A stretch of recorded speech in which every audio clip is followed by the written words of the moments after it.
got into Saints Row 2 when I was a kid, and I absolutely adored that game. Then we moved into Saints Row the Third, and I really fucking loved that one. And it went batshit crazy with Saints Row 4, but it was still cool to me. It still had the same core of characters. It still did the same things. Johnny Gat was there, one of my favorite characters ever. It was a great time, especially when I was growing up. I mean, it was like an open world GTA type of game, kind of mixed in with some real crazy over the top moments, superhero stuff, comedy. Saints Row was the shit. And I waited for a really long time for Saints Row 5 to come out. I wondered what they would do after Saints Row 4 though, because of where it ended, because of where the game took us. We became the president, we fought aliens. It was wild. But I was wondering, could this all have been maybe a dream, a simulation of some sort, and then in the fifth game we kind of go back to pre-Saints Row 4 stuff and then continue from there. But I almost felt that Saints Row 5 was a given. I, in my opinion, thought the Saints Row had the name recognition, had the success, and it had a formula that worked. So why change anything? When Saints Row 5, at least that's what I thought the game was going to be called, was announced, it was revealed to us that it was going to be a reboot with a brand new cast of characters. It was going to be something completely new in a completely new setting. And I was super disappointed, to say the least, because I wanted Pierce, I wanted Shandy, I wanted Johnny Gat, I wanted my main character to be the leader again. And it just felt to me like it was a waste of an opportunity to continue a story, not in a new generation, but just continue the story for a new audience and the older audience. That's what I felt was the right way to go. And now what made it even worse is that all the marketing looked kind of bland. It looked kind of out of place. And the characters looked like they wanted to appease maybe or connect to like a younger audience or a different type of crowd. It was freaking terrible. And I remember I bought the game, was gonna do a let's play for it, and after like the first 2 episodes,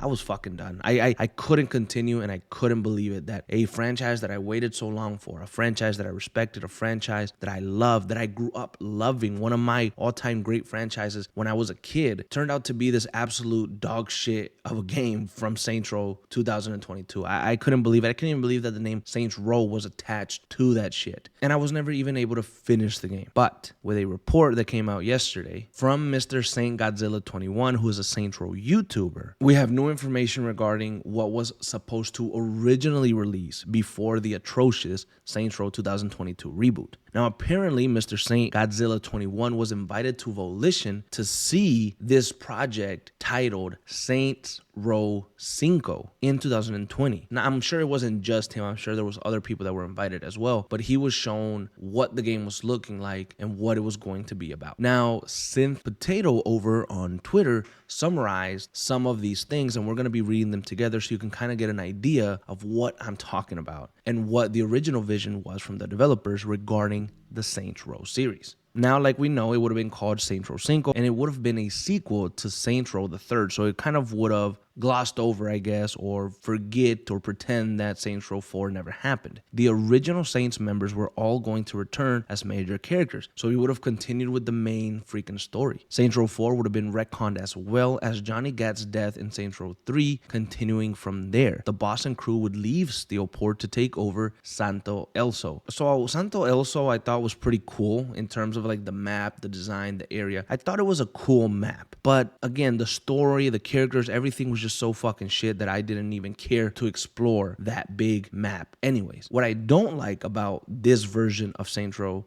or Saints Row 5 is that Johnny Gat would have remained dead. I don't like that because in the third game, we assume that he dies, but we don't really get the confirmation because we never really see the body. I know we got Zombie Gat, but you know, if we didn't see him, I don't know that I would have accepted that he died. I would have absolutely loved and wanted for any Saints Row 5 or any Saints Row game, including the original cast, to feature Johnny Gat back. That's something I would have wanted because Johnny Gat was a badass. I refuse to believe he died on that fucking plane. I just refuse it. He was the shit. So I would have loved for Johnny Gat to come back. So I don't like that necessarily, but it would have been cool to see the team, the original team, go over to Santo Elso and find out what the hell it's about. How do we take over from there? I think it would have been a really cool starting point for the crew that we grew up with over the years. Now, apparently, Saints Row 5 had the fans in mind, the original fans, as this game was meant to check off most of their requests. The tone was going to follow a 2080 rule, 20% Saints Row 3 and 80% Saints Row 2 style. Now, I've heard from a lot of people that Saints Row 2 was their favorite Saints Row. To be honest, for me, I think it was too. It had such a cool, down-to-earth, semi not-grounded feel to it. You know, it was about gang banging, and it was just crazy. But Saints Row the Third also kind of took the franchise in a new direction, trying new things, being more comedic, being more out there, kind of forming their own identity. And I really like that. So if you gave me 80% Saints Row 2, 20% Saints Row 3, you kind of mix the two together, I think you could have gotten a pretty cool game. Because I still think that Saints Row 3 was pretty gang affiliated and somewhat grounded, if Saints Row can even get grounded. You know what I mean? It wasn't as crazy as 4, but it was still out there. So I don't know. It clearly shows that they would have gone back to something that works, something that's interesting, something that's fun. Pierce's voice actor is said to have recorded lines for the original version of this game. So they were in development. They had a storyline. They had the tone. They had the script. They had the actors come back and record lines. I mean, this was real. And it makes it so much fucking worse that we never even got it. Now, here's where things kind of went downhill. THQ Nordic acquired Deep Silver. So they outright rejected the story and forced Volition to rewrite everything. Why the hell would they do that? Now, I feel this is one of those instances where a fucking publisher comes in and they just disrupt everything. Or a company buys a product and then they want to shape it or change it into what they think it is. You bought something, you acquired something, and you would have thought that you would have followed the formula that made the first few games successful. Why would you think that you buy a product and then you change the whole game, get rid of all the main characters, get rid of what made the story great, and then you think you're going to reintroduce these characters or introduce an original story with different characters and then attach the name Saints Row to it? It was just spitting on the face of the fans. It was insulting the intelligence of all of us, and even the ones that gave this game a shot because it was Saints Row. Again, like I said it earlier and I'll say it again, I trusted the name Saints Row. I gave them the benefit of the doubt. I gave them a chance. I bought the fucking game because it was Saints Row. I said, these guys might know what they're doing here. I'm going to give them the benefit of the doubt. They've given me 3 amazing games. And I'm not counting the first one because I never played it. They gave me 3 fucking great games. And I have had so much fun with them. Of course, I'm going to give them the benefit of the doubt. And I'm going to buy Saints Row 2022. So the developer, Volition, who gave us these great games, didn't even want to do it. They probably fought back against it, but they were forced. That is an awful position to be in. And then when you know the story you had, and you know it probably would have been good, you see Saints Row 2022 come out, you see the fans shit on it, you see the fans hate it, it causes your studio to shut down, you're probably sitting there thinking, what the fuck? How is this our fault? It says THQ Nordic and Deep Silver put heavy restrictions on what the characters can say, including swear words. When THQ Nordic and Deep Silver are putting restrictions on what the developers of Saints Row can fucking say and do, then you know you're getting watered down. But to be quite honest, by looking at the image of these characters, you can see them being watered down. I think this game came out in a time where things were really heightened for certain people, and I don't know, it feels like maybe THQ Nordic wanted to appease some of these fans or appease some of these players or lean or market their game towards that type of crowd. When Saints Row doesn't even take itself that serious, then why would you fucking THQ Nordic take yourself so serious that you would put restrictions on the developer of a game that you know is fucking batshit crazy? I don't understand. We can kill people, we can shoot, we can run people over, we can do all these crazy things, but we can't say fuck, we can't say bitch, we can't say certain bad words. What? That affects the writing because the developers aren't even comfortable using the language that they wanted to use to begin with. Now, that was supposed to be Saints Row 5, and because we weren't able to get this, because the developers were forced to change, they attempted to do something different.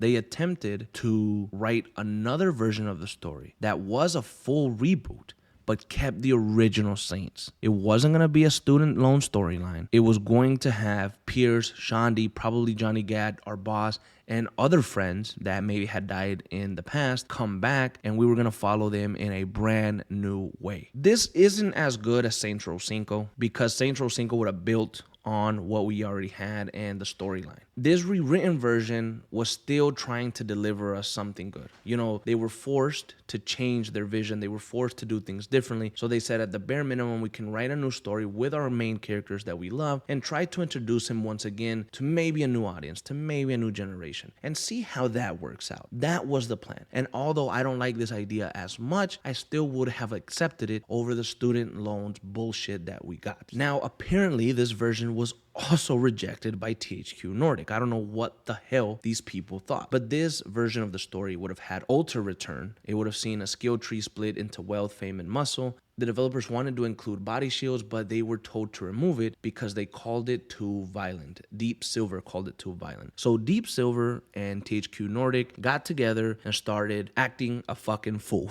Like, they were like, yeah, let's fuck this game up. Come on, THQ Nordic. Let's do it. And they did it, bro. Like, I don't know what to say to this. This is awful. Now, this version of the game would have allowed you to customize the city itself and open businesses all over the open world. Full cribs and customization to all of that would have returned. So the rebooted version with the original characters was also a thing. It was also in play, but THQ Nordic and dumbass Deep Silver didn't want it. This is all the information that came from Synth Potato's tweet, and he grabbed all that information from Mr. Saint Godzilla 21. I have linked his video down in the comments below, so you can go check that video out, and he goes way more in depth, and he actually talks about all of these features. While I wanted to give my opinion on them, react to them, because I love Saints Row. It is one of my childhood classic games. It's a game that I couldn't, in my opinion, grow up without. It's a game that shaped me and I loved it. I wanted to cover this news as soon as I saw it yesterday, but for one reason or another, I wasn't able to. But seeing this here, reading it with you guys, reacting, it really leaves a sad, disappointed feeling for me. What greatness we could have gotten with Saints Row 5.